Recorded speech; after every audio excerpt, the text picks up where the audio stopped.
আসসালামু আলাইকুম প্রিয় প্রবাসী ভাইরা। এই মুহূর্তে আসলে যে বিষয়টা নিয়ে কথা বলবো সেটা হচ্ছে বাংলাদেশের হলুদ সাংবাদিক, নেগেটিভ সাংবাদিক যারা, তাদেরকে নিয়ে। আসলে সাংবাদিক পেশা মহৎ পেশা, এটাকে আসলে যারা কলঙ্কিত করছে। এই বাংলাদেশের আকাশ থেকে শকুন প্রায় বিলুপ্তির পথে। শকুনের যে ক্যারেক্টারটা ছিল, যে কোথাও গরু মারা যাক কিংবা আপনার ছাগল মারা যাক, তাহলে কি হয়, শকুনের খাদ্যের অন্বেষণ হয়, সে এক সপ্তাহ মোটামুটি ভালোভাবে খেতে পারে।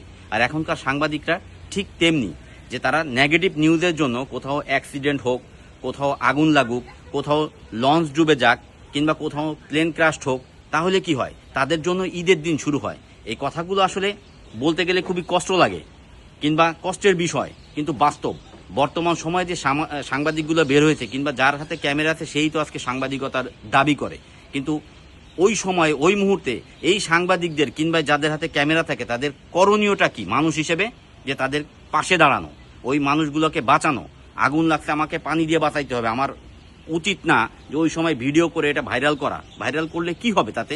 সে হয়তোবা সামান্য কিছু পয়সা উপার্জন করতে পারবে, কিন্তু মানুষ হিসেবে আমাদের যেটা করণীয়, এখন এই সাংবাদিকদের দেখে মানুষগুলো কেন যেন কেমন হয়ে গেছে।